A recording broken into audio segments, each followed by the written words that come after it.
మాత్రే నమః. ఎలా ఉన్నారండి అందరూ? నేనైతే చాలా బాగున్నానండి. నా ఈ చిన్న ప్రపంచంలోకి మీ అందరికీ ఆహ్వానం పలుకుతూ welcome to world of one.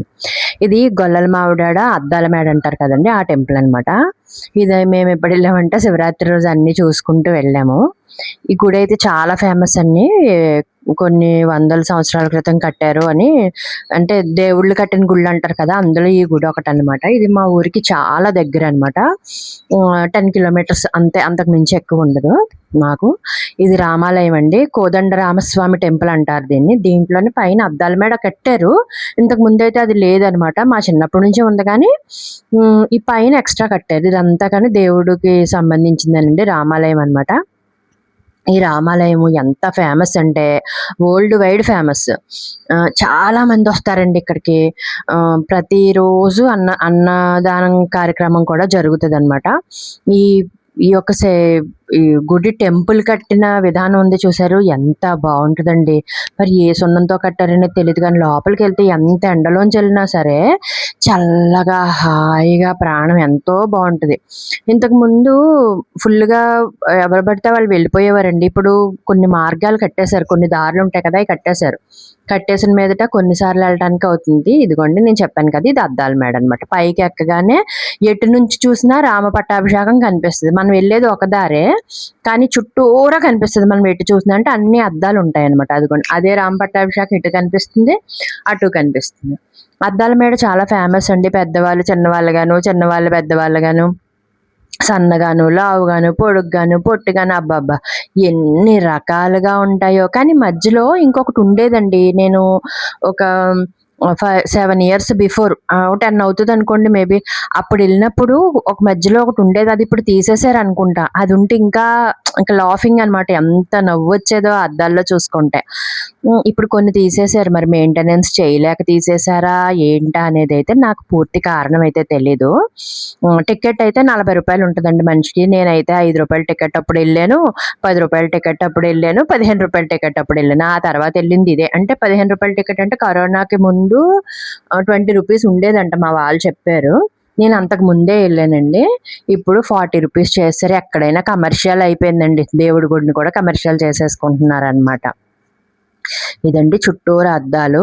ఎటు చూసినా మనం కనిపిస్తాం. ఎన్ని రకాలుగా చూసినా కనిపిస్తాం. చూడండి, అదేం సినిమా, అదే 'భైరవ ద్వీపం' సినిమాలో చూడండి, లాస్ట్‌లో అద్దం పగిలిపోతే అద్దంలో 10 అద్దాల్లో కూడా ఒకే వ్యక్తి, విలన్ ఎవరో ఉంటారు. ఆయన కనిపిస్తారు కదా! అలా అనమాట ఇది. మనం ఎటు చూసినా మనమే ఉంటాం. అటు చూసినా మనమే ఉంటాం, ఇటు చూసినా మనమే ఉంటాం. ఒకసారి ఎవరైనా సరే తెలియనోళ్ళుంటే, ఇది కాకినాడ జిల్లా గొల్లల మావిడాడండి. ఒకసారి వెళ్లి చూడండి. ఇక్కడ పెళ్ళిళ్ళు జరుగుతాయి. పెళ్ళిళ్ళు జరిగినప్పుడు పెళ్లి అయిపోయిన తర్వాత పెళ్లి కూతురికి, పెళ్లి కొడుక్కి పెడతారు కదండీ కొబ్బరి బొండాలు. ఆ కొబ్బరి బొండాలు ఇక్కడ ఇచ్చేస్తారనమాట. అందులో కొద్దిగా అందంగా ఉన్నయన్నీ కూడా ఇందులో ఎగ్జిబిషన్ కింద పెట్టారనమాట. ఇయ్యేనండి. ఇది బాగా రెడ్లుంటారు కదా, రెడ్లు, చౌదరీస్ బాగా రిచ్ మ్యారేజ్ చేసుకునే వాళ్ళు ఉంటారు కదా, వాళ్ళిచ్చినియి అనమాట. ఇంకొకటేంటంటే, కొన్నేంటంటే ఆ టైంకి స్వామివారికి, అమ్మవారికి కళ్యాణం చేస్తారు కదా, మన శ్రీరామనవమికి. అప్పుడు తీస్తారనమాట ఆ బొండాలు. అయి కూడా కొన్ని అలా ఉంటాయి. మాకిక్కడ బాగా చౌదరీస్, రెడ్డీస్ ఎక్కువ మూలాన బాగా రిచ్‌గా చేస్తారండి మ్యారేజెస్. ఏంటంటే కోట్లలోనే చేస్తారు. మరి వాళ్ళకి డబ్బెలా అవుతదో భగవంతుడికెరుక. అయితే ఇదిగోండి, ఇది సుదర్శన చక్రం అని చెప్పి తయారు చేశారు అప్పట్లో. కానీ ఇది బయట తీయరనమాట. ఇది ఇలాగే ఉంచేస్తారు. ఇక్కడే స్వామివారికి వెనకాల ఏదైనా పెట్టి డెకరేషన్ చేయడానికి కూడా పెట్టేవారు. ఇప్పుడు ఇది ఏం చేశారంటే అద్దంలో పెట్టేసి ఫిక్స్ చేశారనమాట. ఇదిగోండి కోదండరామస్వామి వారి దేవస్థానాన్ని ఈళ్ళ మొత్తం ఈళ్ళ ఫ్యామిలీ కట్టించారండి ఇది. దీని ధర్మకర్తలు కూడా వీళ్ళే ఉంటారనమాట. ఇది నేను సరిగ్గా కనపడట్లేదు. పోనీ నేను చదువుదామని ఇది ఆడియో. ఇదేమో రామ పట్టాభిషేకం. అటు నుంచి చూసినా, ఇటు నుంచి చూసినా రామ పట్టాభిషేకం ఉంటదండి. ఇక్కడ నుంచి ఇంక పైకి ఎక్కడానికి ఇంకా ఇంత దగ్గర దగ్గర 20 ఫ్లోర్స్ ఉంటాయండి. 20 వరకు ఉంటాయి. గోపురాలనమాట. వాటిని గోపురాలంటారు. 20 గోపురాల వరకు ఉంటాయి. ఆ గోపురాల దగ్గరికి వెళ్ళి పైకెక్కి చూడొచ్చు ఎంతమందైనా. నేనైతే 2 గోపురాలు ఎక్కాను. ఎందుకంటే ఎక్కువ ఎక్కలేనండి నేను. అందుకని ఇదిగోండి ఇది మొదటి గోపురం అనమాట. కిందన ఫస్ట్ ఫ్లోర్‌లో కిందన గ్రౌండ్ ఫ్లోర్‌లో స్వామివారు ఉంటారు. పైన రెండో ఫ్లోర్‌లో అద్దాల మేడ ఉంటది. ఇది థర్డ్ ఫ్లోర్ అనమాట. దీన్నే ఫస్ట్ గోపురం అంటారు. ఈ గోపురం ఎంతుంటదంటే ఇంచుమించుగా ఇక్కడ నుంచి అన్ని గోపురాలే పైకి.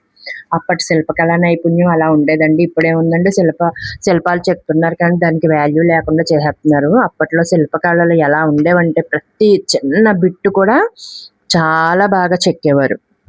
ఇదిగోండి. సెకండ్ ఫ్లోర్ నుంచి కొంచెం బయటికి ఇలాగ మెట్లుంటాయి. మెట్లొచ్చిన తర్వాత ఇది ఈ గోపురం కనపడుతుంది కదండీ! దీని కిందనే స్వామివారుంటారు.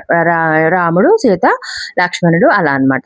ఇక్కడ నుంచి ఫోటోస్ తీసుకునేవాళ్ళు. మొత్తం ఊరంతా కనిపిస్తుందండి. ఇంకా పైకెళ్తే మొత్తం కాకినాడ జిల్లా మొత్తం కనిపిస్తది. నేను ఇంతవరకే వెళ్ళానండి. ఇంక వెళ్ళలేదు పైకి. ఇంక నేను వెళ్ళలేదు. మెట్లు కూడా నిలువుగా ఉంటాయండోయ్! కొద్దిగా చూసుకొని వెళ్ళండి. కానీ చాలా ఎక్స్‌పీరియన్స్ చేయాల్సిన ఊరనమాట ఇది. ఈ ఈ టెంపుల్ అయితే. ఇక్కడికి దగ్గరలోనే మన ఇది ఉంటదండి. ఏంటంటే మన ఏంటంటారు సూర్యనారాయణమూర్తి దేవాలయం ఉంటది. అక్కడైతే ప్రతి ఆదివారం కూడా పూజలు చేస్తారు. చేయించుకునేవాళ్ళు చేయించుకోవచ్చు. నేనైతే ఎప్పుడు చేయించుకోలేదు. ప్రతి ఆదివారం అన్నదానం కూడా ఉంటది. నేనైతే జస్ట్ గుడికెళ్ళి దండం పెట్టుకొని వచ్చేస్తాను అంతే. ఎప్పుడు కూడా నేను పూజలయి ఏం చేయించలేదు. ఎందుకంటే నేను అన్ని పూజలకి ఎళ్ళిపోనండి. ఓన్లీ ఇంట్లో లలితమ్మని పూజ చేసుకుంటాను. నెక్స్ట్ ఏంటంటే నేను యూనివర్స్‌కి ప్రే చేస్తాను. ఇదిగోండి చెప్పాను కదా! 11, 12 అంతస్తుల గోపురం అనమాట. ఇది చాలా పెద్దది. మొత్తం ఇంచుమించుగా ఇది రెండోదో, మూడోదో అంటారు ప్రపంచంలో మరి.